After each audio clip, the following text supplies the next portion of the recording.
ምዕራፍ 3 ከፈሪሳውያንም ወገን የአይሁድ አለቃ የሆነ ኒቆዲሞስ የሚባል አንድ ሰው ነበረ።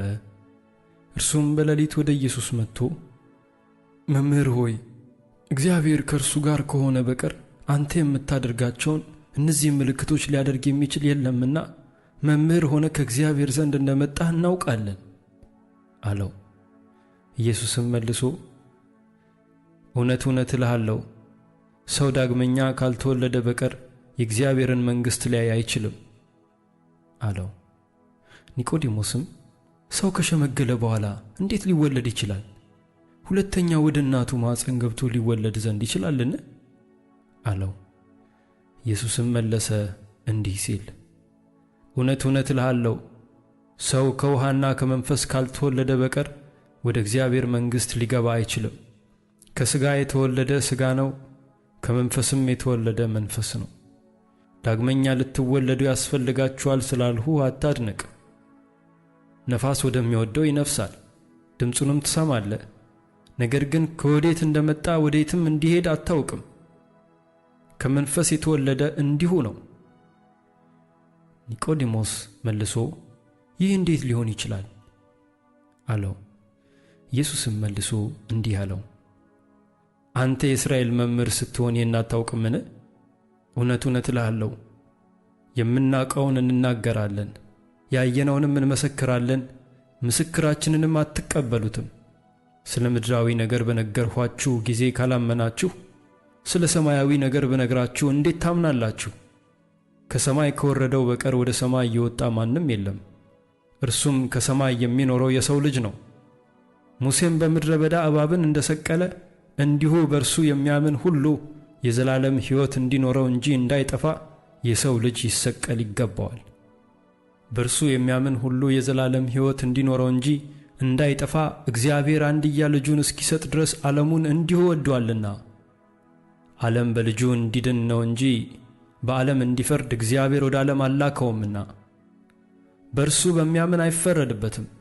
በማያምን ግን በአንዱ በእግዚአብሔር ልጅ ስም ስላላመነ አሁን ተፈርዶበታል። ብርሃንም ወደ ዓለም ስለመጣ ሰዎችም ሥራቸው ክፉ ነበርና ከብርሃን ይልቅ ጨለማን ስለወደዱ ፍርዱ ይህ ነው። ክፉ የሚያደርግ ሁሉ ብርሃንን ይጠላልና ሥራውም እንዳይገለጥ ወደ ብርሃን አይመጣም። እውነትን የሚያደርግ ግን ሥራው በእግዚአብሔር ተደርጎ እንደሆነ ይገለጥ ዘንድ ወደ ብርሃን ይመጣል። ከዚህ በኋላ ኢየሱስ ከደቀ መዛሙርቱ ጋር ወደ ይሁዳ አገር መጣ። በዚያም ከእነርሱ ጋር ተቀምጦ ያጠምቅ ነበር። ዮሐንስም ደግሞ በሳሌም አቅራቢያ በሄኖን በዚያ ብዙ ውሃ ነበርና ያጠምቅ ነበር። እየመጡም ይጠመቁ ነበር፣ ዮሐንስ ገና ወደ ወህኒ አልተጨመረም ነበርና። ስለዚህም በዮሐንስ ደቀ መዛሙርትና በአይሁድ መካከል ስለ ማንጻት ክርክር ሆነ። ወደ ዮሐንስም መጥተው መምህር ሆይ፣ በዮርዳኖስ ማዶ ካንተ ጋር የነበረው አንተም የመሰከርህለት እነሆ እርሱ ያጠምቃል፣ ሁሉም ወደ እርሱ ይመጣሉ አሉት። ዮሐንስ መለሰ እንዲህ ሲል ከሰማይ ካልተሰጠው ሰው አንዳች ሊቀበል አይችልም። እናንተ እኔ ክርስቶስ አይደለሁም፣ ነገር ግን ከእርሱ በፊት ተልኬአለሁ እንዳልሁ ራሳችሁ ትመሰክሩልኛላችሁ።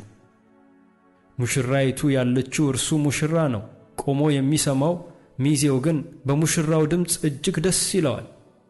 እንግዲህ ይህ ደስታዬ ተፈጸመ። እርሱ ሊልቅ እኔ ግን ላንስ ያስፈልጋል።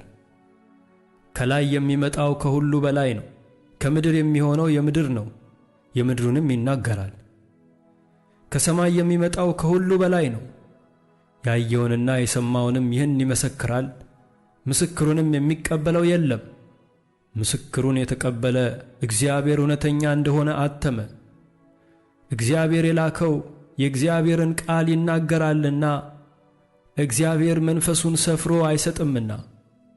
አባት ልጁን ይወዳል፣ ሁሉንም በእጁ ሰጥቶታል። በልጁ የሚያምን የዘላለም ሕይወት አለው።